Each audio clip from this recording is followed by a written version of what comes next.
Millionaire gets $5 gift from little girl, then realizes she saved his life. Daniel Moore hadn't spoken to another human in over a week. Not a word, not even a nod. Not since the funeral. Not since they lowered his teenage son into the ground and closed the chapter on everything that once gave his life meaning.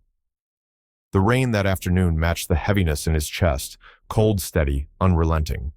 He wandered into Tully's diner, more out of habit than hunger, his once crisp suit now creased and damp. No one recognized him, no one cared, and that was exactly what he wanted. Until a voice interrupted the silence. "Mister, are you okay?" She couldn't have been more than 7.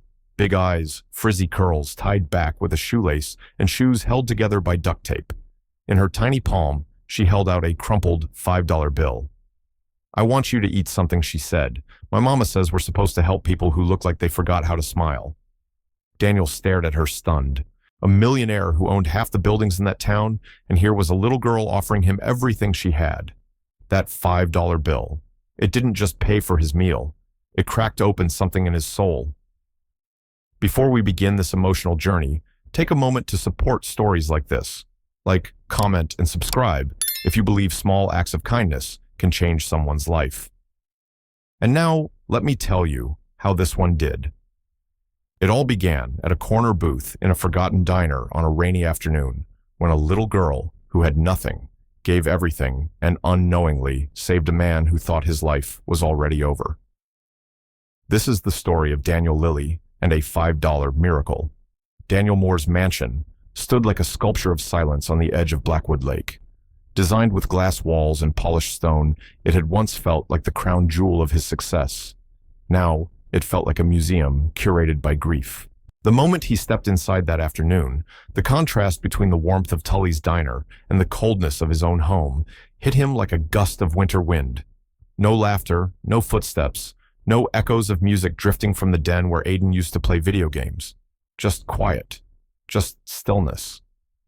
He set his coat on the stainless steel rack and walked into the kitchen, where the fridge hummed like it was whispering secrets he didn't want to hear. He pulled out a bottle of water and opened a drawer. Inside, tucked between receipts and old business cards, was the $5 bill Lily had given him. It was damp from the rain, crumpled, smelled faintly of syrup. Daniel held it like it might dissolve in his hand. It had been years since someone gave him something without expecting anything in return. People didn't give things to Daniel Moore they pitched, proposed, negotiated. But Lily just gave. He carried the bill into the living room and set it on the table next to a photograph of Aiden, grinning on his 14th birthday, a candle flickering in front of him. That picture had sat untouched for 3 weeks. Daniel sat heavily on the couch and reached for the remote, not to watch anything, just to avoid thinking. But something in him resisted the usual numbness. Instead of the TV, he opened his laptop. Monica had sent a half-dozen urgent emails labeled Board Meeting, Stock Report, and Acquisition Status. He ignored them. Instead, he typed Carter into the search bar and added Tully's Diner. It was all he knew the girl's last name, thanks to the waitress, who had scolded her gently, and the place where she'd appeared like a tiny duct-taped angel. It didn't take long. Small towns weren't known for their privacy. April Carter, part-time employee at Whisk and Roll Bakery, lives in Riverview Apartments, single mother to Lily Carter. A few public records, a few archived articles from local fundraisers, and one medical fundraiser from 2 years ago titled Help April Save, Lily's Smile Urgent Dental Surgery. His chest tightened. He hadn't cried since the funeral, but something about that little campaign with its modest $1.200 goal and one hopeful picture of Lily missing her front teeth made his throat close. He closed the laptop slowly. Down the hall, Aiden's bedroom door was still shut. Daniel hadn't opened it since the accident. He told himself it was because he couldn't bear to. The truth was simpler. He didn't want to face who he had been as a father. Still, he rose, walked the hall like a man approaching a sacred place. His hand paused on the doorknob. He opened it. The scent hit him first, faint cologne, old sweat, and pinewood soap. The room was frozen in time, soccer posters still on the wall, the bed unmade, a hoodie flung over the back of a desk chair, a charging cable hanging limply no longer needed. He moved slowly, reaching for the corner shelf where Aiden's keepsake box rested. Inside were birthday cards, a couple of movie tickets, a worn friendship bracelet, and a drawing. Crayon on thick paper. 3 stick figures under a crooked sun, me dad and mom written across the top. Daniel sat on the floor, the drawing trembling in his hands. Aiden had made it when he was 6. That was back when they used to spend weekends building Lego castles and laughing about how badly Daniel was at Mario Kart. What had happened to that father? He knew the answer. Success, schedules, sacrifices. Somewhere along the line, Daniel had mistaken presence for provision. He gave his son the best of everything except his time. He stayed there on the floor for a long time. Later that evening, Monica arrived unannounced. She was the only one with a key code. She stepped in carefully, as if she might break the silence by walking too fast. "Daniel," she called gently. "In here." She found him sitting at the kitchen table, the $5 bill beside a cup of untouched coffee. She frowned at the sight. He was usually so composed, but now he looked sunken, like his soul had deflated. "I brought the final investor report," she said, placing the folder beside the coffee. "Thanks." Monica sat down. "Are you okay?" He didn't answer right away. Then he looked at her, his eyes tired. "Do you believe in signs?" She blinked. "Like spiritual ones." "Yeah, I guess." Why Daniel tapped the $5 gently. "A little girl gave me this today." Monica glanced at it. "Is this a charity thing?" "No, it was lunch." He explained everything: the diner, the rain, the girl, her duct-taped sneakers, her quiet bravery. He left nothing out. Monica listened, stunned. In 15 years of working together, she'd never seen him this human. "I want to help them," he said. "You already help people, Daniel. Your foundation." "No, I mean them. Lily and her mom. I want to make sure she has everything Aiden didn't. Not toys, not gadgets, just presence, stability, kindness." Monica nodded, slowly understanding. "What do you need from me? I want to do it quietly. No names, no PR. Just find out what they need, what they're going through, and make sure they never see another overdue bill again. I'll take care of it." Daniel stood up and walked to the window. The lake shimmered in the moonlight. It was beautiful, but it felt cold. "I think I'm done with this place," he said softly. Monica turned. The house, all of it, the mansion, the stock reports, the quarterly wins.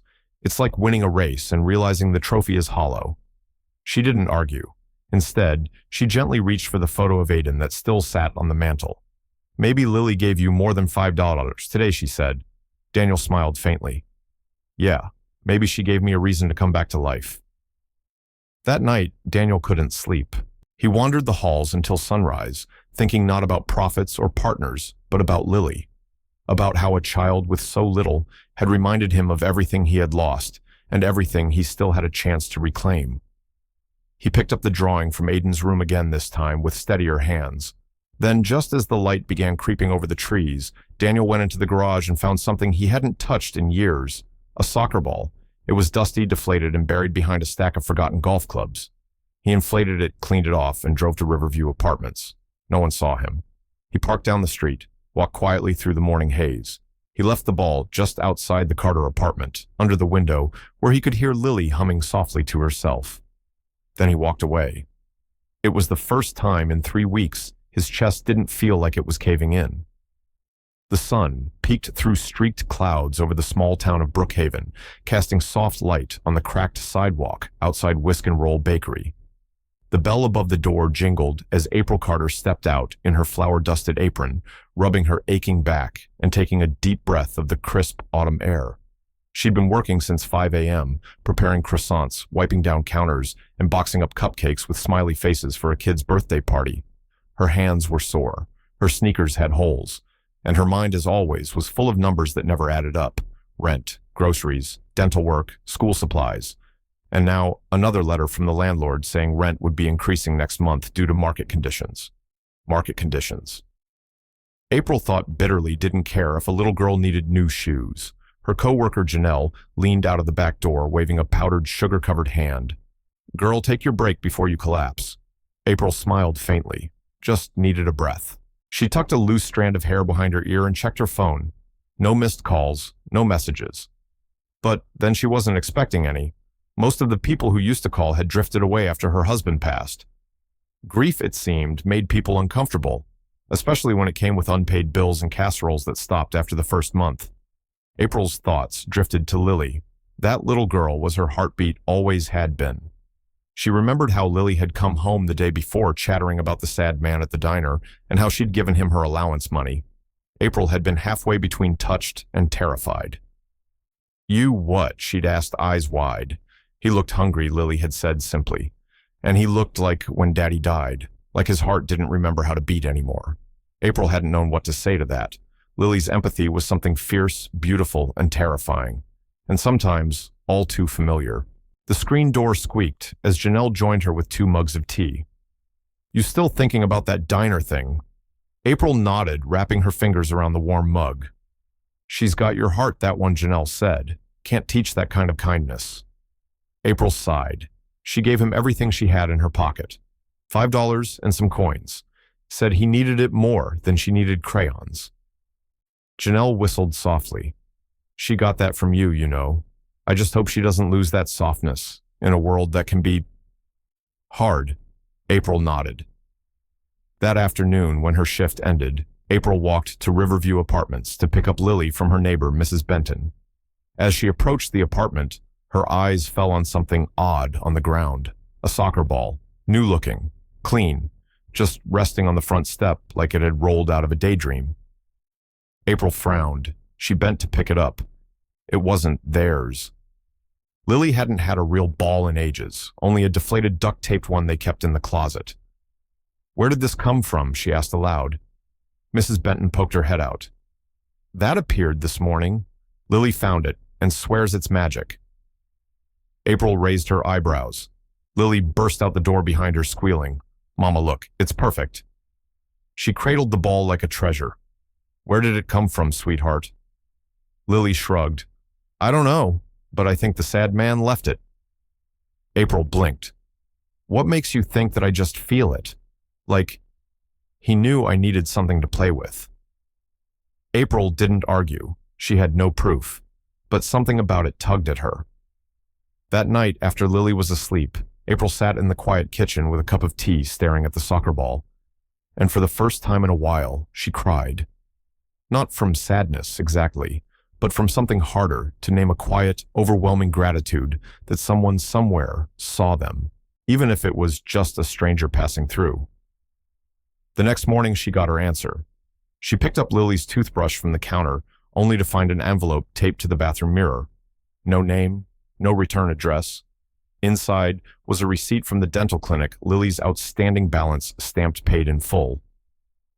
April sat on the edge of the bathtub, stunned. She stared at the receipt, blinking rapidly. There had been over $300 left on the account. No one knew that except her and the clinic. No one. She rushed to her phone and called the front desk. "Yes," the receptionist said cheerfully. "It was paid yesterday afternoon. Someone came in, covered it in cash, said it was an anonymous donation." April hung up slowly. Her mind was spinning. The soccer ball, the dental bill. She knew in her gut who it was. The man from the diner. It had to be him. But why she didn't even know his name? Later that day, as Lily sat on the porch drawing pictures with sidewalk chalk, April sat beside her and watched her color in a rainbow. "Do you remember what that man looked like?" she asked gently. Lily nodded without hesitation. Sad eyes, like Daddy's but lonelier. He smiled a little when I talked, but mostly he looked like he forgot how. April touched her daughter's curls.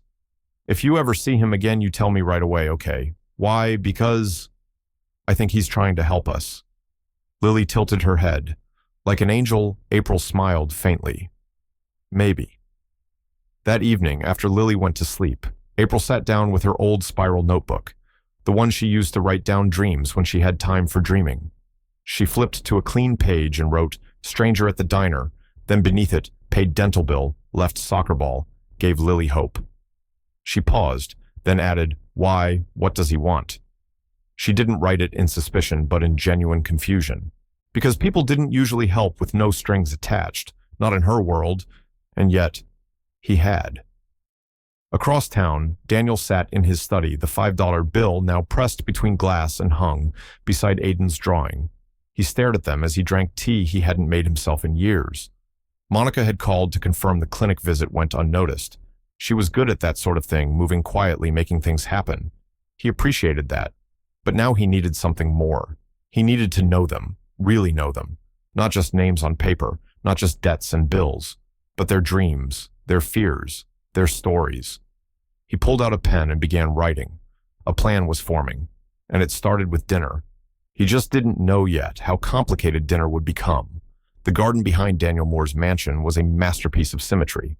Stone paths curved around manicured hedges, rose bushes bloomed in precise rows, and a marble bench overlooked a koi pond where golden fish moved like thoughts beneath the surface.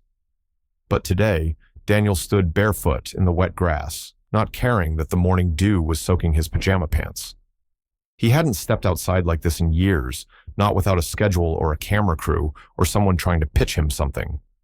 But the silence this morning felt different. It wasn't hollow. It was peaceful. In one hand, he held a crayon drawing, 3 stick figures under a rainbow, labeled Me Mama and Mr. D. In the other hand was Aiden's old soccer ball, the one he'd left near Lily's door a few days earlier. He couldn't stop thinking about her, or her mother, April. He didn't know her well, but she moved like someone who'd been through too much, the kind of woman who gave from a place that had nothing left but gave anyway. Daniel sat on the bench, elbows on knees, and stared into the pond. His reflection wavered, broken by tiny ripples. "You'd like her," he whispered, glancing at the photo in his pocket. Aiden, with his lopsided smile, stared back from the worn edges. "She's tough, kind. She doesn't take handouts. You always said you liked people like that." He stood up and walked toward the back of the property, past the garden, through the gravel path, to a locked gate he hadn't opened in years. Behind it was a small greenhouse, Aiden's favorite place before the accident. Daniel opened the creaky door. The scent hit him first, old soil, dried herbs, and the faintest trace of lemon balm. Aiden used to plant lemon balm because he said it smelled like summer. Daniel had laughed, then bought him 3 more bags of it. Now the pots sat dry and forgotten. Until today. Daniel grabbed a watering can and got to work. He didn't know why. Maybe because something in him needed to nurture something. Maybe because Lily's drawing made him feel like someone worth remembering again. The work was messy, therapeutic. Mud on his sleeves, leaves in his hair. And when he finally stepped back, the greenhouse didn't look perfect, but it looked alive. That afternoon, he stood in the kitchen, staring at his phone. It was time. He tapped Monica's contact. Daniel, her voice answered quickly. "Everything okay?" "Yeah," he said. "I need you to do one more thing for me." "Of course. I want you to find out what April Carter's favorite dinner is. Something homemade, not store-bought or fancy. Something comforting." Monica didn't question it. "Give me an hour." While she worked, Daniel tried to cook. He opened drawers he forgot existed, Googled recipes, burned one pan, shattered a measuring cup. By the time Monica texted back chicken pot pie, he was already halfway into a disaster. So he did something he rarely did. He called his housekeeper. "Mrs. Nguyen, I need your help. And please don't make it perfect, just real." 2 hours later, a still warm chicken pot pie sat in a reusable carrier, nestled in a dish towel. Daniel drove himself to Riverview Apartments just before sunset. He parked a block away. It was a quiet street, kids riding bikes, laundry flapping on balconies, music playing faintly from someone's kitchen. He approached apartment number 12, slowly, heart racing. Not because he was afraid, but because this was the most honest thing he'd done in years. He knocked. Footsteps. The door opened. April stood in the doorway, caught mid-sentence.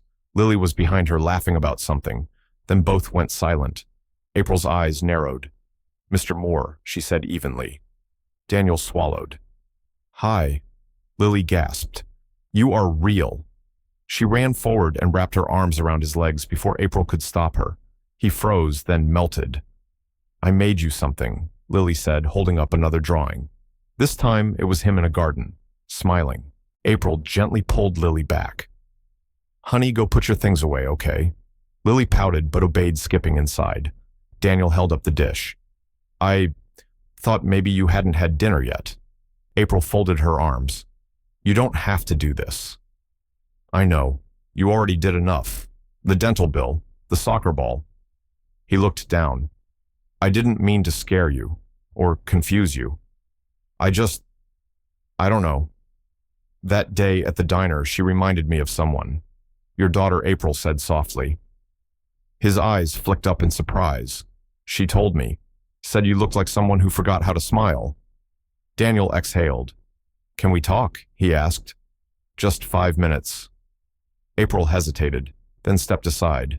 Inside was small but warm. Home. Fridge covered in magnets. Walls lined with Lily's artwork. The smell of lavender and lemon dish soap. Daniel set the dish on the counter. April poured 2 glasses of water. They sat across from each other. I didn't mean to lie, he said. I just didn't know how to introduce myself. Not anymore. April nodded. It's been a rough year for you. More than that. I lost Aiden 3 weeks ago. Bike accident, drunk driver. Her eyes softened. I'm sorry. I didn't know how to process it. I still don't. I walked into that diner thinking I was invisible, but your daughter saw right through me and gave me everything she had. April looked away. She's always been like that. Feels things too deeply sometimes. I try to protect her from it. Daniel smiled faintly. Don't. She changed me. They sat in silence for a moment. Then April spoke. I appreciate the help. Truly. But I don't want charity. It's not charity, he said. It's gratitude. April leaned forward, voice quieter. Why us? Because you reminded me what life used to feel like, before I turned everything into a checklist. He pulled the drawing from his coat pocket, held it like scripture. She drew this, he said, and I remembered what it feels like to be seen. April studied him. Then, without another word, she opened a drawer and pulled out 2 forks. Hope you like imperfect pie, she said. Daniel smiled. I'm learning to. The sound of laughter echoed faintly down the hallway of Riverview Apartments. Inside Unit 12, Lily spun in a slow circle on the faded carpet, arms outstretched like a ballerina, as Daniel carefully balanced 2 mugs of cocoa on a chipped tray. Careful, Maestro, April said with a playful smirk, watching him from the kitchen doorway. Daniel chuckled. I wasn't always a billionaire, you know. I once worked at a cafe in college. April raised an eyebrow. Did you spill as much back then? Worse, he grinned. I set a napkin on fire once, flaming cappuccino. Lily giggled and plopped onto the couch, her sock-covered feet barely touching the floor. I like him, Mama. He's funny. April rolled her eyes good-naturedly. He's not so bad. The warmth in the room felt genuine now, no longer tinged with awkwardness or caution. Daniel had come over 3 times in the past week. He brought groceries once, helped fix a leaky faucet the next. Tonight, it was just cocoa and a storybook he'd saved from Aiden's childhood. Each visit was like planting something new. A little trust, a little laughter, a little hope. But hope, April knew, was fragile, and it would soon be tested. The next morning, she found it in the mailbox, a white envelope with bold black lettering. Notice of property sale and rent adjustment. Her fingers trembled as she tore it open. The words blurred. Effective. December 1st. Riverview Apartments will be transferred to new ownership under Capital Core Development. All current leases will be reevaluated. Rent adjustments of up to 30% will be applied. Residents may request temporary lease extensions or submit applications for relocation assistance. April dropped onto the steps. 30%. That was $180 more per month, which they didn't have. Lily's school lunch plan was already on partial subsidy. Her own job at the bakery only covered basics. She'd been stretching every penny with military precision. And now this. Her first instinct was to cry, but she didn't. Not with Lily upstairs doing math homework and humming her favorite song. She folded the letter and slipped it into her pocket. Later that day, as she walked Lily to school, Daniel pulled up alongside them in his sleek black SUV. Need a lift, he called, gently smiling. April shook her head. Thanks, it's only a few blocks. But Daniel caught the tightness in her smile. Everything okay? Fine, she said too quickly. Just life. Want to talk about it? She hesitated. No, she said softly. Not yet. He nodded, not pushing. After they dropped off, Lily Daniel parked the car a few blocks away and walked April back. "I know you're used to handling everything alone," he said, keeping his voice low. "But you don't have to." April looked down. "That's the thing about life, Daniel. It doesn't always give you a choice." Back at the apartment, she made tea, and Daniel sat at the kitchen table watching her hands move with quiet efficiency. She finally pulled the notice from her pocket and handed it over without a word. He read it, then read it again. His jaw tightened. "I didn't know this was happening," he said honestly. April shrugged. "I believe you." "But I can help." "Don't," she interrupted. "Not with this." "Why not?" "Because I need to stand on my own 2 feet. I'm grateful for everything you've done for Lily's dental bill, the groceries, the little kindnesses. But this is too big. If I let someone else fight this for me, what kind of example am I setting for her?" Daniel stared at her. She wasn't angry. She was proud, fiercely, beautifully proud. He nodded. "Then I'll stand beside you. Not in front." She looked at him surprised. "You do that?" "Yes," he said. "And I won't do anything you don't want me to." They sat in silence for a moment. Then April spoke softer this time. "You're not like the other men I've known. Good or bad?" "Good," she whispered, "but maybe a little reckless." He smiled. That night after Lily had gone to bed, Daniel sat in his study with a copy of the notice in one hand and his phone in the other. He called Monica.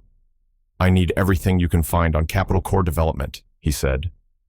Monica didn't ask why. She knew the tone. Daniel hung up, leaned back in his chair, and exhaled. This wasn't just about April anymore.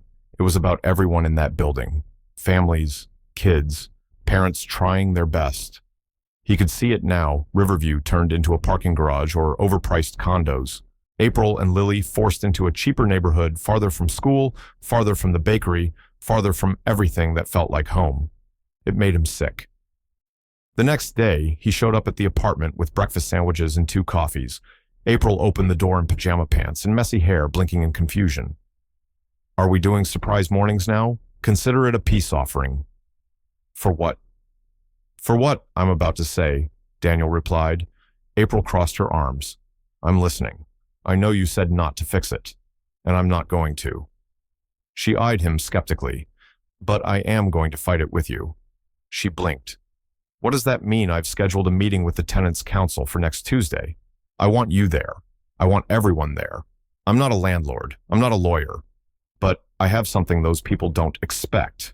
"What?" "A conscience and a voice." April looked at him for a long moment, then nodded. "Okay." Lily peeked around the corner, still in her fuzzy pajamas. "Are we having surprise breakfast?" Daniel smiled. "Yes, we are." She squealed and ran over to the table. For a moment, the world felt light again. But in the back of Daniel's mind, storm clouds were gathering, because he knew something April didn't yet. The notice. The rent hike. It wasn't just a company being greedy. It was his company's subsidiary. Capital Core Development was part of More Holdings. Group, a shell he'd created years ago to distance himself from the day-to-day operations. He hadn't known, but now he did. And the guilt was already growing too big to carry. The Tuesday meeting came faster than anyone expected. Daniel stood at the front of the community center gym, the fluorescent lights above, flickering just enough to irritate. Rows of folding chairs filled with worried residents, parents clutching their leases, elderly couples holding hands like anchors in a storm. The tension was quiet, but thick people weren't angry yet, just scared. April sat beside Daniel at the long plastic table, her eyes scanning the room. She recognized almost every face. These were her people neighbors, who helped jump dead batteries, passed down clothes for growing kids, and offered casseroles when someone got sick. And now they were all at risk of losing their homes. She reached under the table and squeezed Daniel's hand without a word. It was the first time she'd touched him like that in public. He turned slightly toward her. "You okay?" She nodded. "Are you?" He didn't answer. At exactly 6:00 p.m., a tall woman in a dark blazer stepped into the gym and made her way to the front. She moved with practiced ease, setting down a leather binder with a heavy thud. "Good evening, everyone," she said with a polished smile. I'm Charlotte Reyes, Regional Director for Capital Core Development. I'll be leading tonight's information session. The room murmured. April stiffened. Daniel didn't move. We understand there's been confusion regarding the transition of ownership. Charlotte continued. We want to assure you that Capital Core's intent is not to displace families, but to improve living conditions while maintaining profitability. There it was. The word that mattered most. Profitability. Daniel's jaw tensed. Charlotte continued flipping a page. Rent adjustments will be evaluated on a case-by-case basis. We're offering application-based hardship waivers and encouraging early releasing discussions. A man in the back stood. So, what does that mean? Are we staying or not? Charlotte gave a patient smile. It means we're doing everything in our power to work with tenants. But yes, many of you will see an increase in monthly costs. The gym erupted into frustrated voices. April stood before Daniel could stop her. My name is April Carter. I've lived here for 6 years. I work at the bakery on Main. I walk my daughter to school. I pay my bills. I budget to the penny. If rent goes up by even $100, we're out. The room quieted. Charlotte clasped her hands. We're offering relocation assistance for cases like yours. I don't want assistance, April said, her voice steady. I want to keep my home. Someone clapped, then another. Then a wave of applause rolled through the room. Charlotte's smile wavered. And Daniel.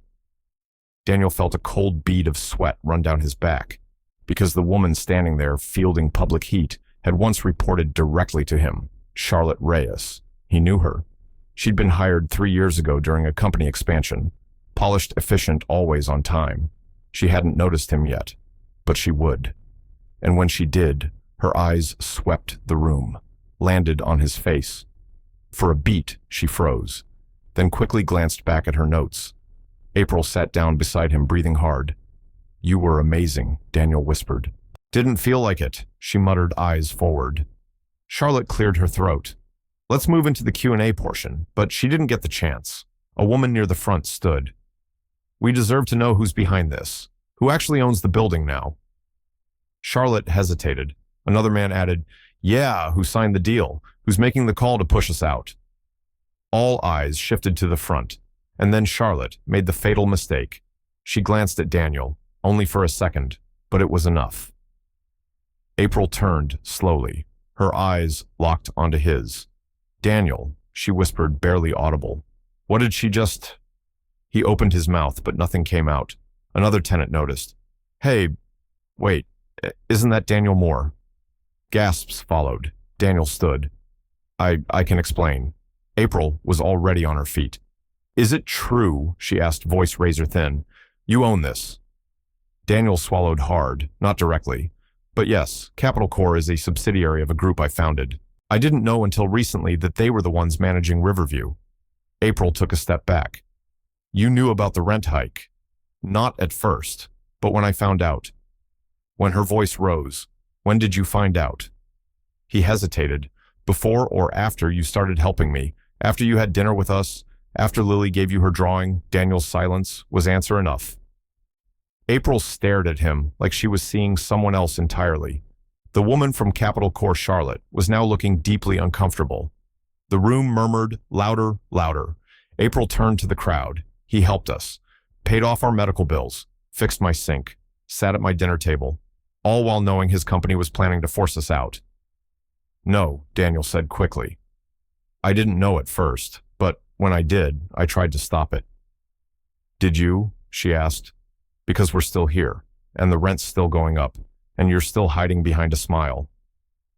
I didn't lie to you, Daniel said, his voice shaking. Not about who I am. You just didn't tell me, she said bitterly, which is the same thing when people like you have all the power. Lily, sitting in the back with Mrs. Benton, had gone quiet. Her drawing sat folded in her lap. Daniel looked out across the faces. They weren't just angry, they were hurt. He turned back to April. I'm sorry, he whispered. I was going to tell you. I just didn't know how. You don't get to play broken hero, April said, her voice rising with every word. You want to be saved. Save us. She stepped back, her jaw trembling. We're done, Daniel. She turned, walked away, didn't look back. The The gym emptied slowly, filled with whispers and sideways glances. Daniel stood at the front, shoulders sagging. Charlotte approached cautiously. "I'm sorry," she said under her breath. "I didn't know you were involved." "Neither did they," Daniel murmured. He turned and walked out into the night, alone. The wind had picked up. Leaves scraped across the pavement. He reached his car and sat behind the wheel, hands gripping the steering wheel like it might anchor him to the world. Everything he had tried to build honestly, slowly, quietly, had just crumbled in front of 100 people. But none of them mattered more than the two who wouldn't even look at him now, April and Lily. He reached into his coat pocket, pulled out the crayon drawing, 3 stick figures under a rainbow. A tear dropped onto the paper. He didn't wipe it away. He just sat there and let himself finally feel everything. The apartment felt colder that night. April noticed it right away, though the temperature hadn't changed and the heat clicked on just like always. But everything felt different. The walls seemed thinner, the light bulbs dimmer. Even Lily's laughter, usually bubbling up during bath time or bedtime stories, was replaced with quiet questions and nervous glances. "Mama," she whispered as April tucked the blanket under her chin. "Why was Mr. Daniel at the meeting?" April sighed, smoothing the little girl's hair. "Because he's part of the company that wants to change our building. Change it how they want to make it more expensive to live here. Too expensive for people like us." Lily's brow furrowed. "But he helped us." April paused. That was the hardest part. He had helped, in more ways than she could count. But every good thing came with a shadow now. The groceries, the dentist bill, even the soccer ball, it all felt tangled in something larger, something she hadn't seen coming. "I know," baby April said gently, "but sometimes people do good things for reasons we don't understand. Do you still like him?" April swallowed. "I don't know." Lily was quiet for a long time. "Then I think he's really sad." April kissed her forehead and stood. "Get some sleep, okay?" She turned off the light and walked to the kitchen. The chicken pot pie dish Daniel had brought last week still sat in the sink, unwashed. She'd left it there without realizing. Now it felt too heavy to even touch. She stared at it, then slowly reached for a sponge. Across town, Daniel sat in his study staring at the fireplace. It hadn't been lit in years. He was still in the clothes from the meeting, still hadn't eaten. The drawing lay unfolded on the table in front of him. He had failed, not just April, not just Lily, but himself. He'd thought he could change without consequence, quietly slip into someone else's life and fix things without shaking the foundation beneath their feet. He'd told himself it was okay to delay the truth, as long as the good he was doing outweighed the harm. But the harm always finds its way out. His phone buzzed. Monica. He let it ring. It buzzed again. This time a text.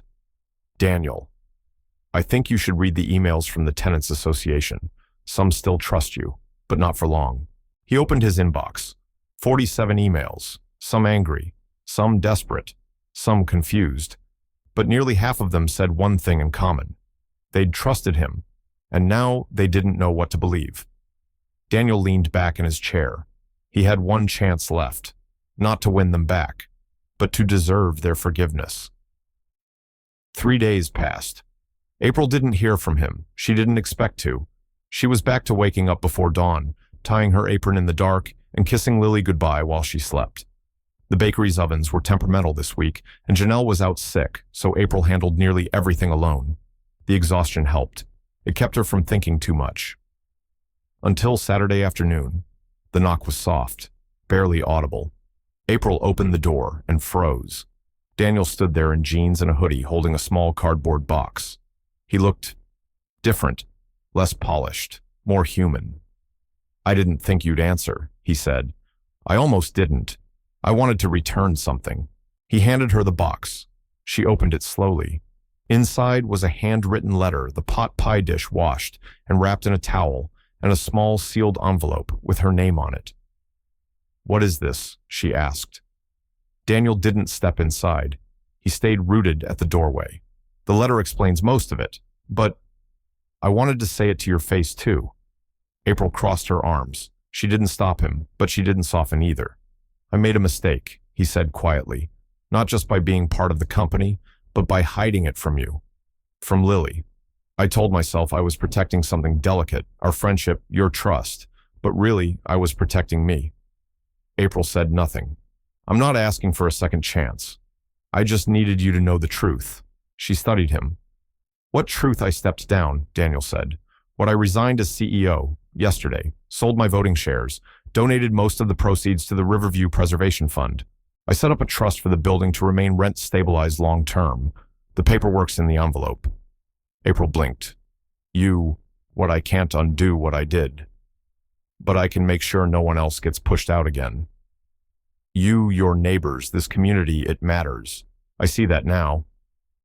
April opened the envelope, legal documents notarized, a signed statement from Moore Holdings Board, a letter to the Tenants Association. Her hands shook. You gave up everything, she whispered. Daniel smiled faintly. Not everything. I kept the drawing. April laughed, despite herself. That drawing is priceless. I know. They stood there for a moment, silence stretched between them. I know you can't trust me right now, Daniel said. But I meant every word I ever said to you. Every visit, every dinner, it was real. Lily changed me. You changed me. April looked down, then slowly stepped aside. You hungry? Daniel hesitated. Is this a trap? She rolled her eyes. I made spaghetti. No pot pie, but it's edible. He stepped inside. The apartment hadn't changed, but it felt warmer. Lily peeked around the corner, eyes wide. Mr. Daniel, he smiled. Hi, sweetheart. She ran to him, hugging his waist. Mama said you went away. I had to fix something first, he said softly. I wanted to make sure your home was safe. She beamed. Mama says you're not perfect. Daniel chuckled. She's right. But I still drew you, Lily said, handing him another drawing. This time, it was 4 stick figures, her April Daniel, and a small star in the sky. Aiden, he whispered. Lily nodded. He's part of us now, too. Dinner was simple, just pasta and salad, laughter and soft conversation. But to Daniel, it was more luxurious than any 5-star meal. He didn't feel like a guest anymore. He felt like part of something. After dinner, April stood by the sink washing dishes. Daniel dried. Lily sat at the table coloring. You didn't have to do all that, April said quietly. I know, but I'm glad you did. They finished the dishes in silence. When Daniel reached for the towel to wipe his hands, April's fingers touched his. She didn't pull away. Instead, she looked at him. Truly looked. You know what I think, she said softly. What I think sometimes people do the wrong thing for the right reasons, and sometimes they don't even realize it until it's too late. But when they finally get it right, they deserve a second chance. Daniel's heart caught. I'm not asking for one, he said. April smiled. I know, but I'm giving it to you anyway. From the table, Lily held up her latest masterpiece. Look, Mama, I drew us all under a rainbow again. April turned, her voice tender. You always draw rainbows, Lily. That's 'cause it means something good comes after the rain, Lily said proudly. That's what you told me, remember? April nodded. Daniel looked from mother to daughter, and for the first time in weeks, the storm inside him began to clear. That night, as he stepped outside to head home, April followed him to the door. Daniel, she said quiet. He turned. Next time you come over, bring dessert. He grinned. Yes, ma'am. She kissed his cheek, soft, brief, but unmistakably real. And for the first time in his life, not as a CEO, not as a man in a suit, but as Daniel, he walked down the sidewalk, not toward power or success, but toward something far more meaningful. Home. The next few days passed like a dream, stitched together by ordinary joys. Daniel found himself craving moments that once seemed insignificant. A quiet dinner with April and Lily, watching cartoons on the worn couch, walking to the corner store, holding a paper bag of fresh rolls. He still owned the mansion on the lake, but he hadn't slept there since that spaghetti dinner. And yet, beneath the warmth and laughter, a quiet dread stirred, because Daniel had made promises, and soon he would have to face the one he hadn't yet fulfilled. It was Friday afternoon when it arrived. An envelope slid under the door of April's apartment. She noticed it first, picking it up while Lily played with her crayons on the floor. It wasn't from the bakery, not a school notice, no return address. Inside was a flyer community notice, rezoning hearing for Riverview. Block. Her heart dropped. Daniel had promised. She flipped the page. The meeting was set for Tuesday. The city council would be reviewing a previously approved commercial zoning plan from over a year ago, one that allowed for potential teardown and development of Riverview apartments and surrounding lots. She read it twice. The fine print mentioned more holdings. Even though Daniel had stepped down, the original permit still had his name. Her hands began to tremble. She grabbed her phone and dialed, straight to voicemail. She tried again, voicemail. Daniel stood in front of the city planning building, jaw clenched. Monica had been trying to reach him all morning. "You have 3 days," she had told him. "If you want to kill the project legally, we have to file an injunction before the hearing. After that, it's public and irreversible." He thought stepping down had been enough. He was wrong. Turns out, stepping down didn't erase your name from history. The Moore Holdings legal team was still processing his resignation. The zoning contract, signed long before he even met April, was still active. It had been pushed to the city docket, automatically triggered by quarterly timelines and old investor pressure. A mistake, an oversight. But mistakes carried weight, and this one could cost dozens of families their homes. He returned home late that night and found 3 missed calls from April. He didn't call back. He couldn't not until he had a real solution. The next day, he drove to City Hall again. He met with lawyers, reviewed paperwork, signed affidavits. He didn't sleep, and while he fought, April waited and grew afraid. Sunday evening. April sat on the couch, arms wrapped around her knees. Lily colored beside her, but kept looking up with quiet worry. "Mama," she said, "is Daniel mad at us?" April forced a smile. "No, baby. He's just busy." The lie tasted bitter. She had trusted him. She had let him back in. But there was no text, no call, no knock at the door, only silence. And that flyer. She tried to believe in him, but fear had a louder voice, and it was growing by the hour. On Monday afternoon, Daniel burst into the law office of a city housing advocate named Clara Trujillo, a woman with a fierce reputation for stopping illegal development. He had the packet. Monica prepared a personal check to fund the legal challenge and 2 signed statements from former Moore Holdings board members disavowing the original plan. Clara read it all, then looked up at him. "You're serious?" "Yes. You want to fund the resistance against your own company? It's not mine anymore." She stared at him, then smiled slowly. "Well, all right then. You've got about 24 hours before this hearing is public, but I've overturned worse with less." Daniel exhaled. He'd done it. He just needed to tell April. He parked outside the apartment Monday night. The lights were off. That was odd. He knocked. No answer. He called, straight to voicemail. He stood there in the hallway for several minutes, hand pressed against the door. Then he left the envelope on the mat. Inside, it was a letter.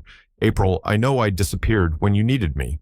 And I'm sorry, but I wasn't running. I was fighting. The rezoning plan wasn't canceled when I resigned. It was buried in old contracts and deadlines I didn't catch in time, but I've stopped it, for good. The project is dead. This place, your home, is safe now. Officially. I hope one day you'll forgive me for being late. But I swear to you I never stopped trying. Yours, Daniel." He stared at the door for a long time, then walked away. Inside, April sat silently in the dark, holding the envelope in her lap. She'd opened the door seconds after he left, feeling his presence even through the walls. She read the letter once, then again, then pressed it to her chest. But she didn't call him, not yet, because broken promises, even when made for the right reasons, still leave scars. Tuesday evening. The community center buzzed with nervous energy. Charlotte Reyes was there again, this time looking more uncertain. The city clerk read names into the record, but Clara Trujillo stood confidently at the front, waving a signed injunction. Daniel watched from the back of the room, quiet and unseen. The room erupted in cheers when the city clerk announced the project was suspended pending further review. Daniel slipped out before anyone saw him. He didn't need applause. He only wanted one thing. As he stepped out into the night air, a small voice called behind him, "Mr. Daniel." He turned. Lily ran up, arms outstretched. He dropped to his knees as she hugged him tight. April stood behind her arms, crossed but not closed off. "You came," he said, rising slowly. "I read the letter," she said, "and I'm still mad." He nodded. "Fair, but I'm also here." She took a step closer. "You broke a promise," she said softly, "but you tried to fix it. I'll keep trying." April looked at him for a long moment. No more disappearing. Never again. And no more secret battles. He smiled. "You'll be my first phone call." She nodded, then reached out and took his hand. Lily beamed. "Can we have dinner now?" April smiled. Spaghetti's waiting at home. And as they walked back together, three figures under a deepening sky, Daniel realized something simple and profound. Promises weren't just words. They were acts of presence. And finally, he was exactly where he needed to be. The kitchen smelled like garlic bread and boiling pasta water. It was the fourth dinner they'd shared since the hearing, but somehow it felt like the first, without shadows. Lily sat at the table with her elbows propped on her math book cheeks, puffed in frustration. "Why do I need to know fractions if I'm not baking anything?" April stirred the sauce and grinned. "Because one day you will bake something, and you'll want it to taste like Mama's." Lily made a face. "But you don't measure anything," April winked. "That's called instinct." From the other side of the table, Daniel reached over and pointed to Lily's page. "Look, 3/4 just means 3 out of 4 equal parts. Like if you had a pizza and ate 3 slices, I always eat 3 slices," Lily declared proudly. "Then you're living the fraction life," Daniel said, chuckling. April watched them quietly for a moment. The scene before her, Daniel leaning in to help with homework, Lily beaming the table full of warmth, felt both natural and surreal. A few weeks ago, she'd been trying to stretch her paycheck between groceries and rent. Now they sat in a home, no longer under threat, their lives protected by someone who had once unknowingly endangered it. But April hadn't forgotten how fast things could turn. After dinner, while Lily brushed her teeth, Daniel helped April stack the dishes. "You're really good with her," April said, drying a plate. He smiled softly. "I was a mess with Aiden's math homework. He had to teach me." She paused, handing him the last dish. "Do you think about him every day, every moment?" Daniel said. "Sometimes it hurts. Other times it's like he's beside me, nudging me forward, like he's proud." April didn't say anything for a moment. Then she spoke gentle and sincere. "I think he is proud." Daniel met her eyes, and for the first time in weeks, there was no need for apology in his gaze. Just presence, stillness, honesty. Later, after Lily had gone to bed, April poured 2 cups of tea and sat across from Daniel at the small kitchen table. "Tell me something," she said, "about the house, the mansion." He chuckled. "What about it? You still own it." "Technically, yes, but I haven't slept there since the night you made spaghetti, so it's just sitting empty." He nodded. Quiet, big, echoes everywhere. April tilted her head. "Why not sell it?" He looked surprised. "Thought about it. Haven't decided. Is it hard to let go?" Daniel leaned back, thinking. That house was supposed to be a symbol of everything I'd built, the legacy, the empire. But lately, it just feels like a memory of someone I'm not anymore. April stirred her tea. Maybe that's what letting go means. Not erasing what was, just accepting that you've grown into someone new. He looked at her with admiration. "You say these things like you're not incredibly wise." "I'm not," she laughed. "I'm just tired. Wisdom comes with exhaustion." Daniel chuckled. Then he reached into his jacket and pulled out a small envelope. "What's this?" April asked, cautious but curious. "A job offer." She blinked. "What, I've been talking to some people, quietly. There's a nonprofit downtown helps single parents with housing and job training. They need a community coordinator, someone who knows how to connect with people, someone with fire, compassion, and strength." April's eyes widened. "Daniel, I'm not pushing, just suggesting. I've seen what you do here, how people trust you. You've got a voice, April. You should be using it on a bigger stage." She opened the envelope. Inside was a handwritten note and a contact card. "I'm not qualified," she said automatically. "You are," he said firmly. "You just haven't been given the chance to believe it." She held his gaze for a long moment. And then slowly she nodded. I'll think about it. He smiled. That's all I ask. The next day, Daniel took Lily for a walk around the neighborhood while April stayed home to make phone calls. The nonprofit wanted to interview her, in person, tomorrow. Lily skipped beside Daniel, her backpack bouncing with every hop. Can we get ice cream? She asked. After the walk. Can we get ice cream during the walk? He laughed. Is that a negotiation? She shrugged. Just asking. They passed the old corner lot where a for sale sign had once stood, now replaced with a community garden sprouting spinach and cherry tomatoes. Daniel paused, staring at it. Lily tugged his sleeve. What are you thinking? He crouched beside her. I'm thinking this place. It used to be just another stop on the map, but now it's part of me, because of Mama and me.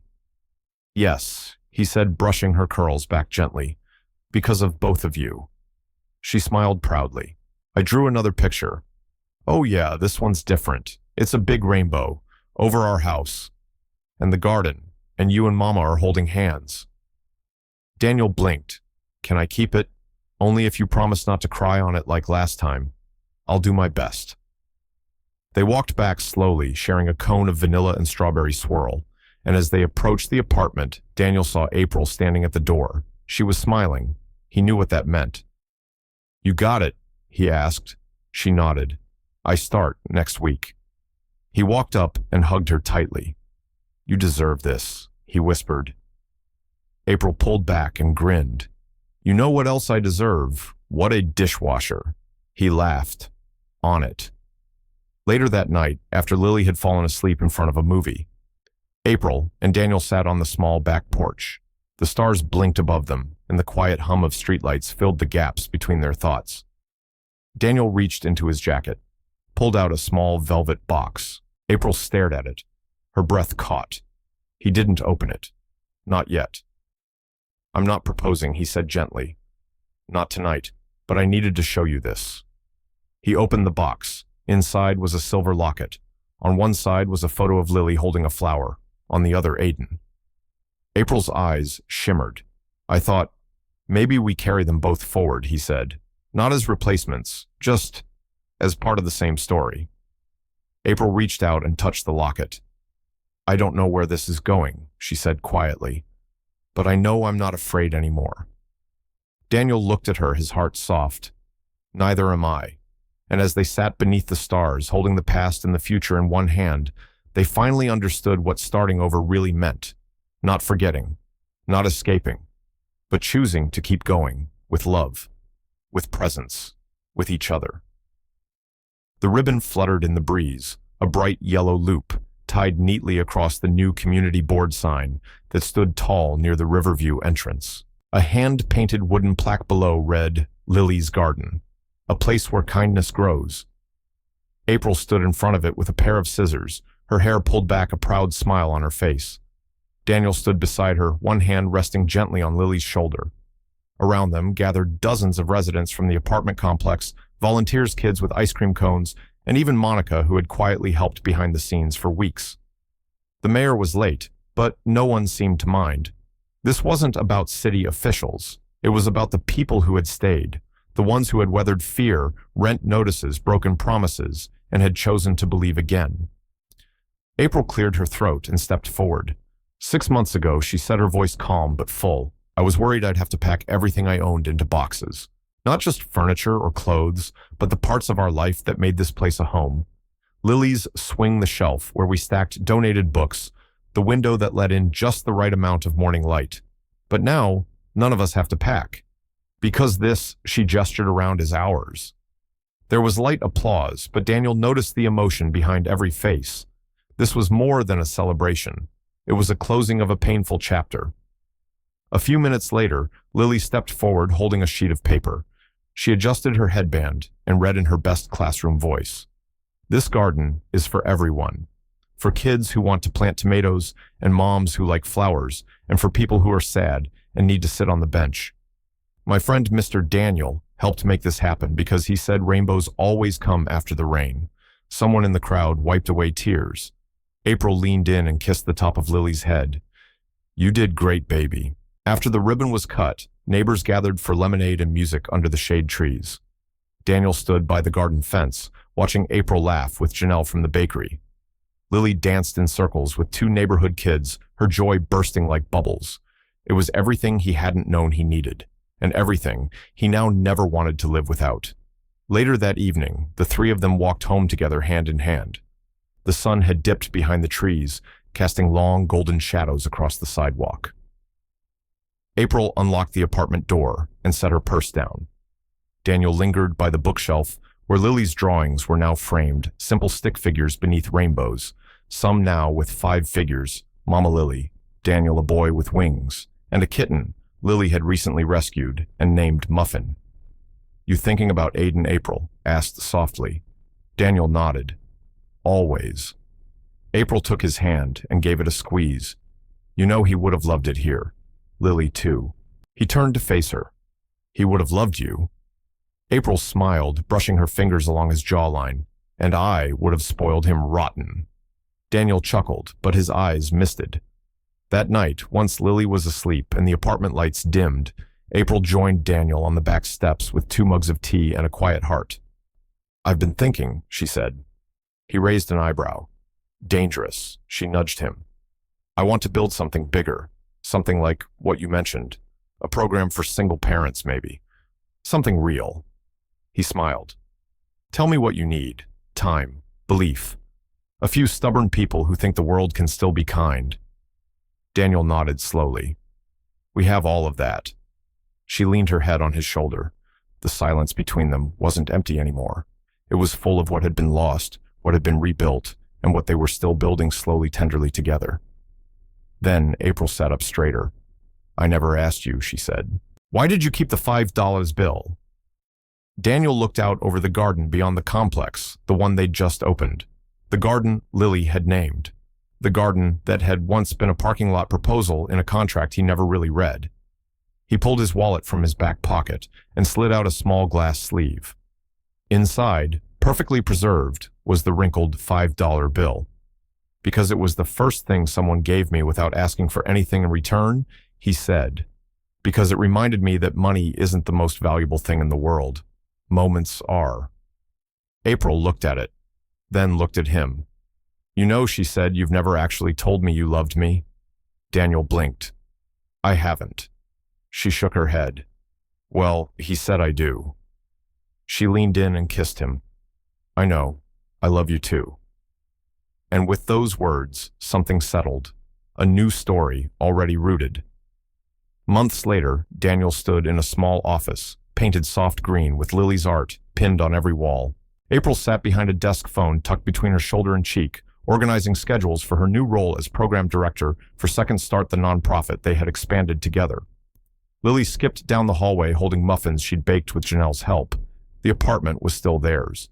But now there was also a bigger world, a wider family, and a future they had shaped with kindness, persistence, and second chances. One evening, Daniel returned home to find April and Lily on the floor building a puzzle of a giant rainbow. "Hey," April said. "You're late. Had to swing by the garden." The kids planted sunflowers. Lily ran to him. "We saved you a piece."